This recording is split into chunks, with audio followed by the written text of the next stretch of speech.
What's up guys, welcome back to the channel. Today we are solving non-overlapping intervals from LeetCode. Now before we jump in, if you have not watched my merge interval video, I have linked it in the description because today's solution is directly inspired by that, and once you see the connection, this problem becomes super easy. Go watch that first, then come back. I will wait. Okay, so the problem says, given an array of interval, return the minimum number of intervals you need to remove to make the rest of the intervals non-overlapping. And one important note, intervals that touch at a point like 1, 2 and 2, 3 are non-overlapping. Let's look at the example quickly. So in this example, the answer is 1. Since if I remove 1, 3 and the rest don't overlap.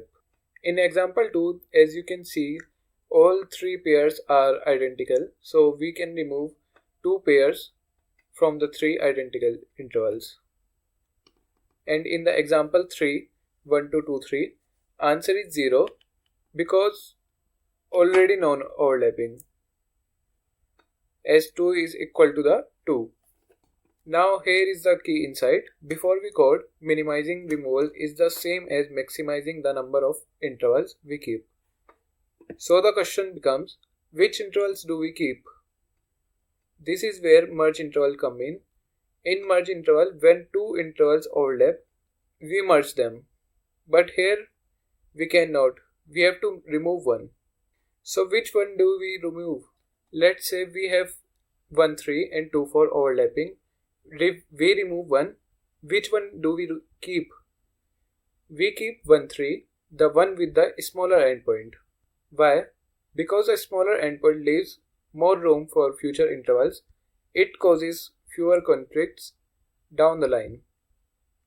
This is the greedy choice. Always keep the interval with the smaller endpoint. Let me now write the merge interval code first because the structure is almost identical.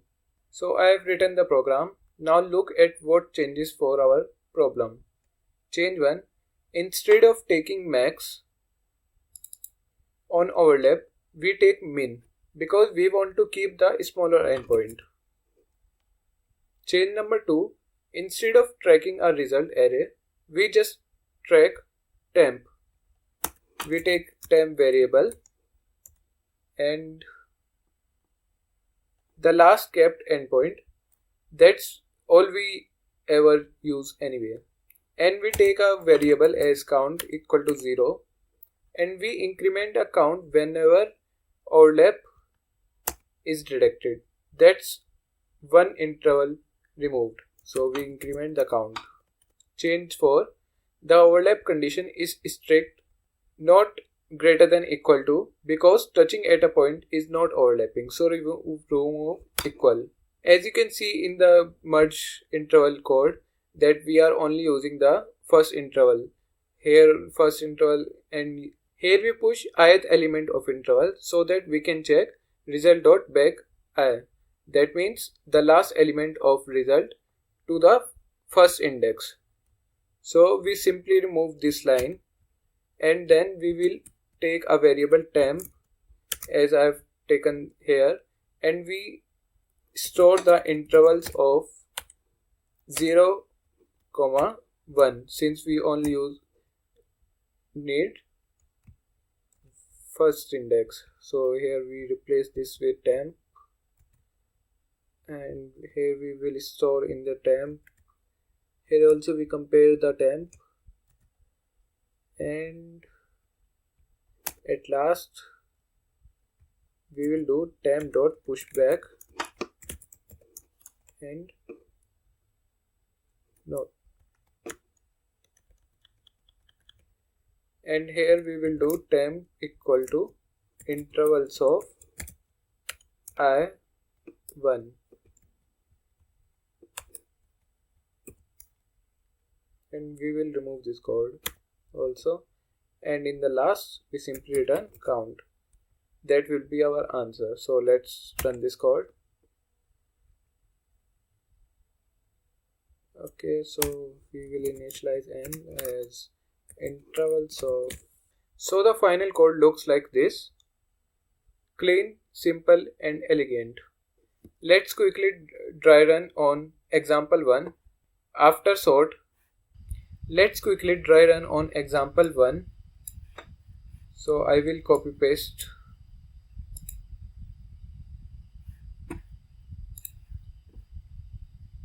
Input is this, and after sort it will be this. Now if I check according to the code, so temp will here will be 2, and starting in starting count will be 0.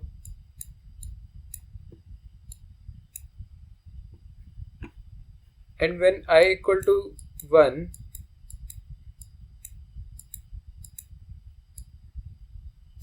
then the intervals is 1 3, and since 2 is greater than 1,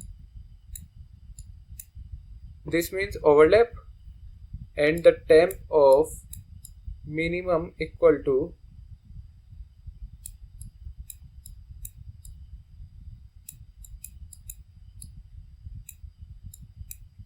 2, 3,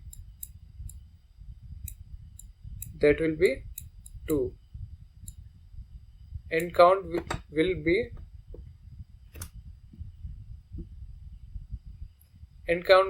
incremented since we are in the first condition.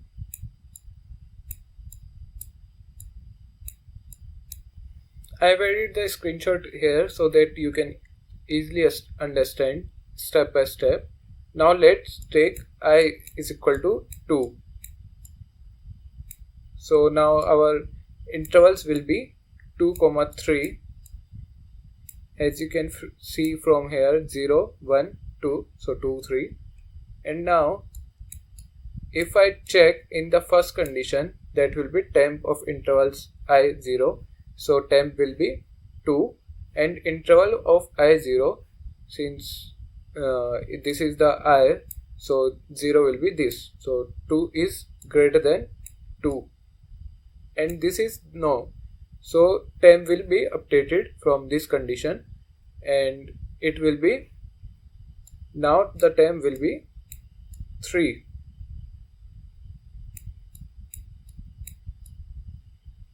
Now let's move to the third iteration. So our interval is 3 4. Now let's compare the first condition. So temp will be 3, and interval of I 0, that will be this. So see, this is also 3, so 3 is greater than 3, this is false, and we simply do the temp as 4. Okay, so from the starting we will see if there is any issue.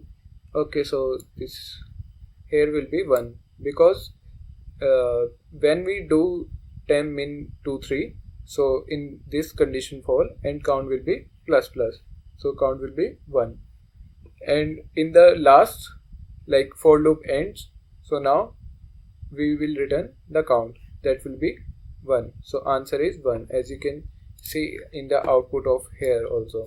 Time complexity is big of n log n due to sorting, and space complexity is big of 1. We only use a single variable temp instead of result array, and that's it. The whole trick was recognizing that instead of merging overlapping interval, we greedily discard the one with the larger endpoint. If this video helped you, smash that like button, subscribe, and drop a comment if you have any doubts. Links to merged interval solution are in the description. Go check that out if you have not already. See you in the next one. Thanks for watching the video.